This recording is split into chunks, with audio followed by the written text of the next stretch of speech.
What's up, everyone? Welcome back to another review, and this time we're taking a look at White Chicks, directed by Keenen Ivory Wayans and starring Sean and Marlon Wayans as these two FBI brothers who masquerade as white women as they attempt to stop a kidnapping plot that targets socialites.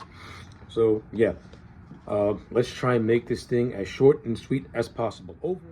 So, this movie's officially 20 years old, and when I first saw it, I thought it was hilarious. As a young teenager, I was a fan of the Wayans Brothers. I've always liked Sean and Marlon ever since Scary Movies 1 and 2 and other stuff that they did.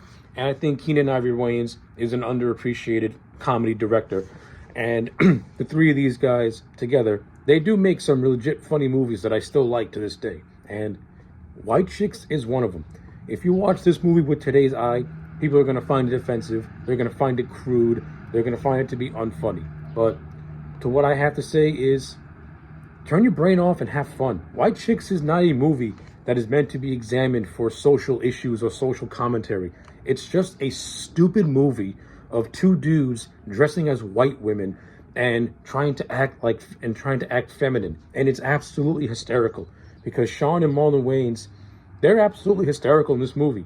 I think they're funny as fuck as these two rich socialites who they're being tasked to protect. They're hilarious in this movie. And the interactions they have with the other characters while dressed as white women is fucking hilarious and it's fantastic. Listen, is this movie's plot anything to write home about? No, it's not.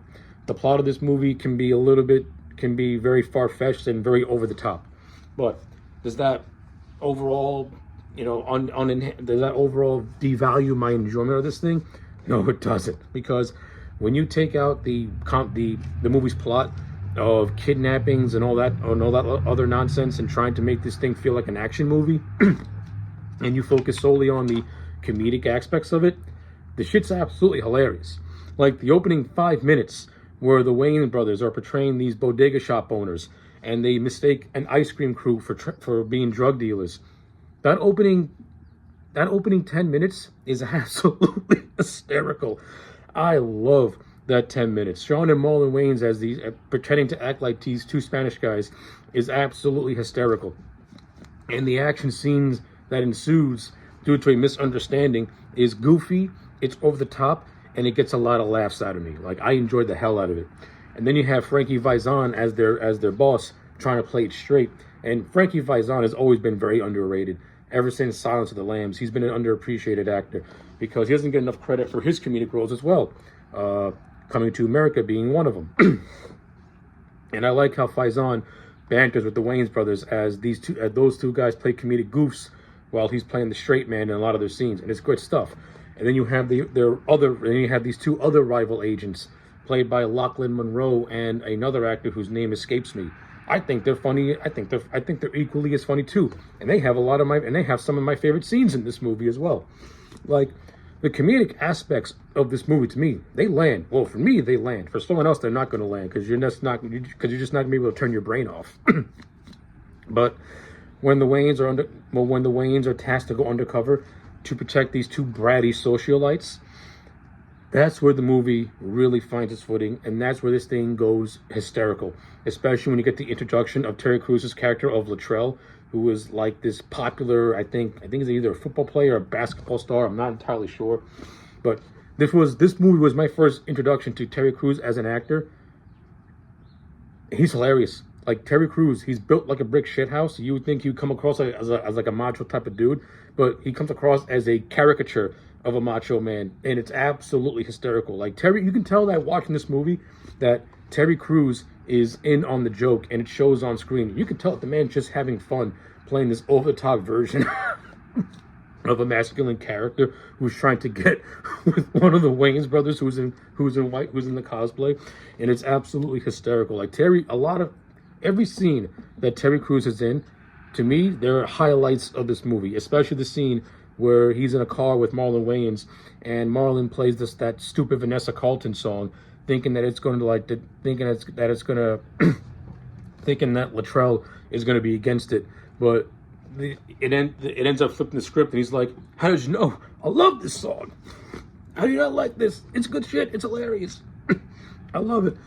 And then you get the whole dinner scene where where he eats like a pig, and Latrell is just like, you know, freaked, is just like grotesque by it.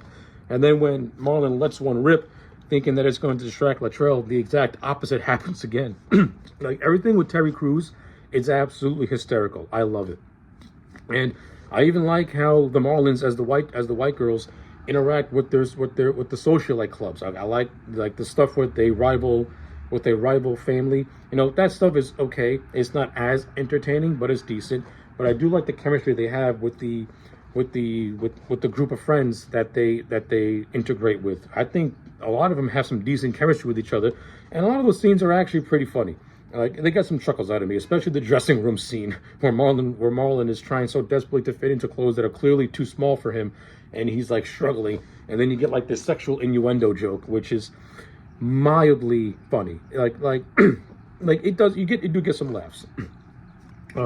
I also like the whole subplot of Sean masquerading as Latrell, trying to score a date with a reporter. No, that whole subplot is okay. And you have another subplot with Marlon having a rocky marriage, as the wife thinks that he's cheating when he's really not. And this eventually gets paid off at the end when she realizes that he's been undercover the whole time. Like, I think that's kind of like forced drama that didn't really need to be in the movie. It kind of brings certain aspects down a little bit, at least to me, that is. But it is what it is. And then you have like other stuff in this movie, like you get John Hurd, who ends up being the villain of this movie, who's been embezzling money from his charity, and he's trying to pin it on another guy for embezzlement. This is where the plot tries to get gets a little too overly complicated for my taste, and it kind of loses the point a little bit. It's like, okay, like, you got me with the concept. Now what you're doing is, I don't think it's necessary. I don't really think it's necessary at all. And then you have this other subplot with one of the girls falling in love with one of the guys, but he's not interested in her, and that doesn't really have much of a payoff. And you do get like stuff like that doesn't really need to be in the movie. It kind of bogs it down a little bit, because the real highlights is like the stuff with Terry Crews and the stuff with the Wayans interacting with the socialite community, and interacting with those people in that community. That's where the comedy really lies in. Everything else is kind of feels like window dressing a little bit, kind of there just to like fill in some holes. And it doesn't really take away from the main focus, but it kind of over bloats it a little bit. At least to me it does. Because I don't think a lot of the side stuff is actually all that funny compared to the main stuff. But you do get some golden moments here and there with the side stuff. Like I said, like the two rival agents, I think their bantering is hysterical, especially with one of the agents. They're doing like this will you or won't you type of situation, when he throws out like random female celebrities and says, would you do this celebrity? However, there's a catch to it. Like, I think that running joke is actually pretty funny. I like the joke. I like the I like the joke where Lachlan Monroe and his partner are investigating the hotel, and he sees a panties and he sniffs it, and he's like, I'm sniffing chicks' panties, man. And then he realizes, these aren't chicks, aren't they? They're guys. I think that's hilarious. I thought that was funny. Like, so yeah. Overall, I think White Chicks is a funny movie. It's not a comedy movie that breaks any new ground or anything. It's not overly perfect. I do think that the last 10 minutes gets a little bit too overblown and a little over dry. And I think that the actresses who play the real socialites who are being impersonated by the Wayans, I think they can come across as ultra annoying and very unlikable. I mean, I get that's the intent, but I think they go a little too overboard with it. But again, you do have scenes like the club scene with Terry Crews after he gets popped with a roofie and he goes on the dance floor, and then he wakes up the next morning in bed next to another guy, and that shit's absolutely hysterical. And it has one of the best jokes in the movie where the guy's in a wheelchair. He gets confronted by his friends as to what happened. Terry Crews walks up to him, gives him a look, and he's just like, I fell. Like, you get moments like that are just like, how do you not laugh? Or how do you not like moments like that? Like, it's good. It's funny. So, with all that being said, to me, White Chicks is I'm going to give it a 5 out of 10. Like, I do like this movie. Like, when the Wayans are on screen, and especially when they're interacting with the socialite community, that's where this movie really finds its footing, and that's, to me, is where it's actually really, really funny. And then you do get some of the side stuff, some of the side plots, like the two romances, which I think are kind of undercooked and are for forced drama. And you get the whole espionage angle, which could have been integrated much more better into the plot.